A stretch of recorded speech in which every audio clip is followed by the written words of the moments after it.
भगवान भोलेनाथ को प्रणाम, माता गौरी पार्वती जी को प्रणाम, गुरु भाई बहनों को प्रणाम। आज मैं एक कथा सुनाने जा रही हूँ जिसमें भगवान भोलेनाथ माता पार्वती को श्राप देकर पृथ्वी लोक पर भेज देते हैं और उसके बाद उनका पालन पोषण एक मछुआरे के यहाँ होता है।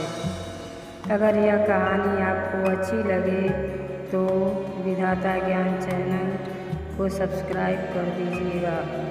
एक बार की बात है कि भगवान भोलेनाथ और माता पार्वती जी दोनों लोग कैलाश पर्वत पर बैठे हुए थे। माता पार्वती जी सोच रही हैं कि आज तो यहाँ पर बहुत सुनसान लग रहा है और इस तरह बैठे बैठे ठीक नहीं लग रहा है। तब वह भोलेनाथ जी से कहती हैं कि हे प्रभु, हम लोग इतने देर से बैठे हुए हैं और अच्छा नहीं लग रहा है। आप आज हमको एक कथा सुनाइए। भगवान भोलेनाथ कथा कहना सुनते हैं। माता पार्वती जी कथा सुनती जा रहे हैं।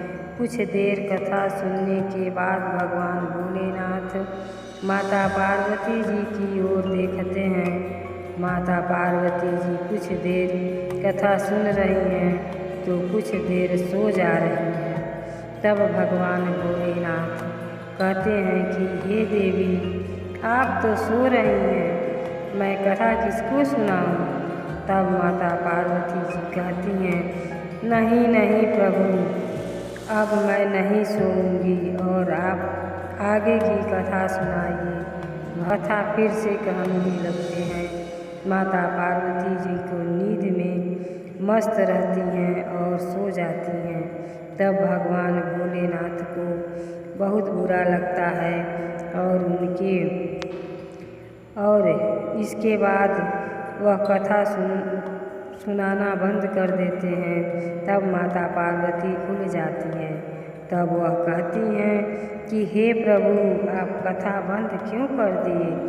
पार्वती जी की यह बात सुनकर गुस्सा और बढ़ने लगता है और वह क्रोध में आकर माता पार्वती जी से कहने लगे कि मैं इतनी देर से कथा सुना रहा हूँ और आप सो जा रही हैं। आपके बुद्धि बहुत कम है। इतनी कम बुद्धि तो मछुआरन की रहती है। इसलिए मैं आपको श्राप देता हूँ, भी लोग पर जाकर मछुआरन बन जाओ। भोलेनाथ के द्वारा कहने पर माता पार्वती जी अपने अदृश्य हो जाती हैं और पृथ्वी लोक पर चली जाती हैं। पृथ्वी लोक पर आने के बाद वह छोटी सी कन्या का रूप धारण कर लेती हैं और नदी के किनारे एक बहुत बड़े पत्थर पर लेट जाती हैं। नदी के किनारे एक गांव रहता है। उस गांव में बहुत से मछुआरे रहते हैं। बहुत से मछुआरे रहते थे। वह मछली पकड़ने का काम करते थे। वह मछली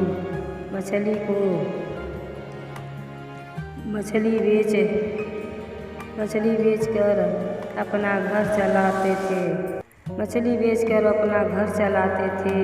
एक दिन जब कई मछुआरे मिलकर नदी के पानी में मछली पकड़ने गए तो एक मछुआरे की नज़र माता पार्वती पर गई, जो एक कन्या के रूप में बेसुध होकर लेटी हुई थी।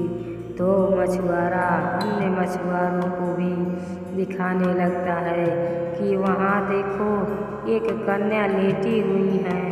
गुरु भाई बहना, उन मछुआरों में से एक मछुआरा रहता है जिसके पास कोई संतान नहीं रहती है।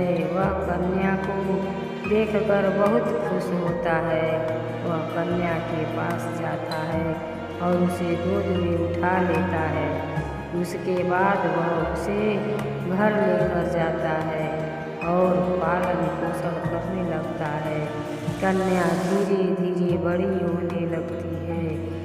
उधर भगवान भोलेनाथ भी अकेलेपन से बेचैन होने लगते हैं और सोचते हैं कि यह मैंने क्या कर दिया, पार्वती जी को मैंने श्राप क्यों दे दिया, अब मेरा पार्वती से कैसे मिलन होगा। उधर नंदी भी परेशान थे और भोलेनाथ से पूछने की हिम्मत नहीं हो रही थी। लेकिन एक दिन नंदी ने हिम्मत जुटाकर भगवान भोलेनाथ से पूछ ही लिया कि हे प्रभु, आपको हम बहुत ही दिनों से अकेले ही देख रहे हैं, आखिर माता जी क्यों नहीं दिख रही हैं। भगवान भोलेनाथ नंदी की बात नहीं टालते थे, इसलिए वह नंदी को सारी बात बता देते हैं।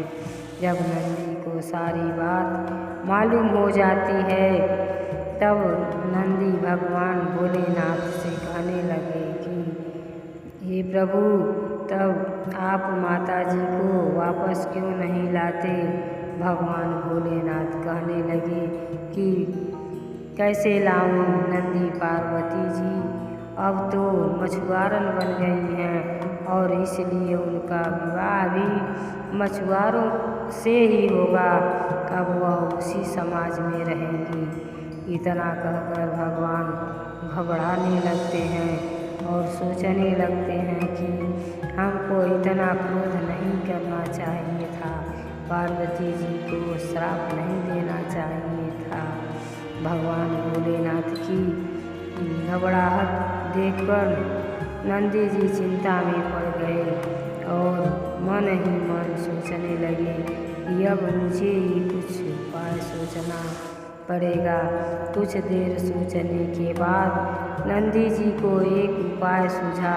वह अपने आप से कहने लगे कि क्यों न हम भगवान भोलेनाथ को ही मछुआरा बनने के लिए मजबूर कर दें।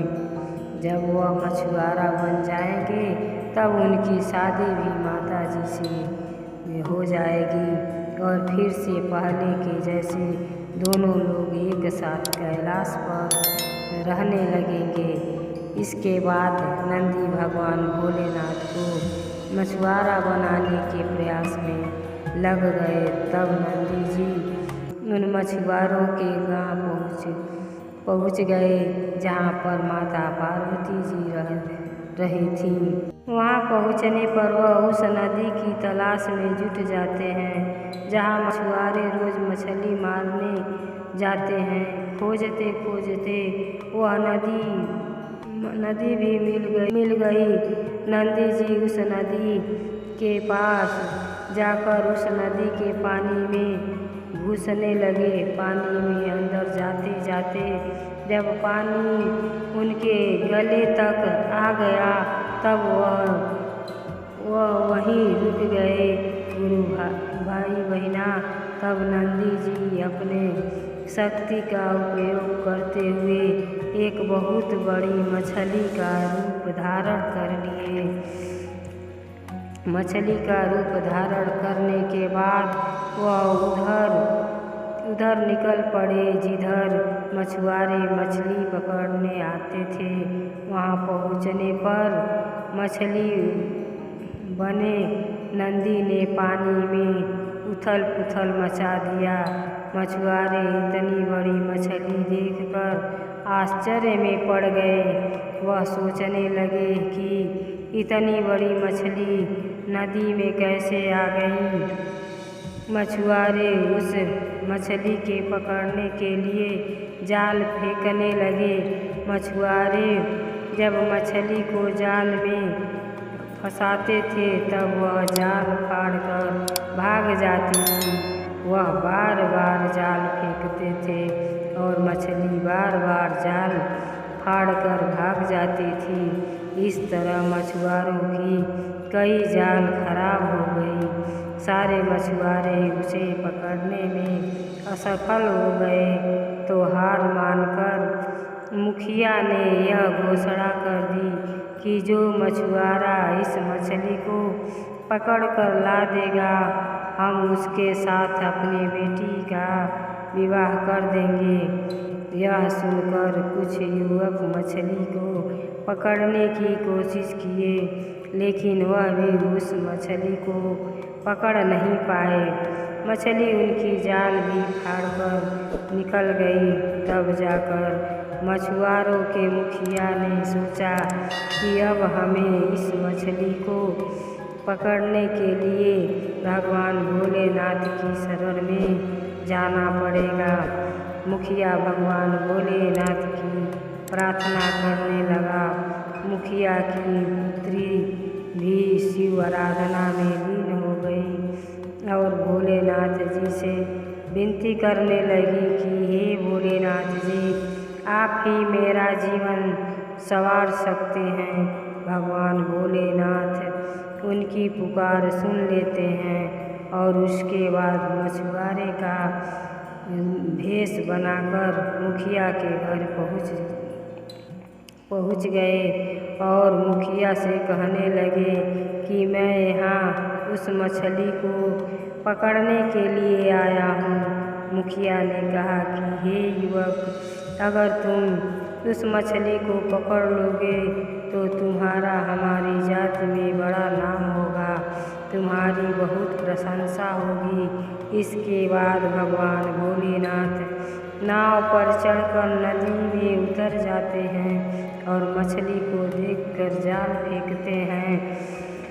तब मछली उस जाल में आकर फंस जाती है।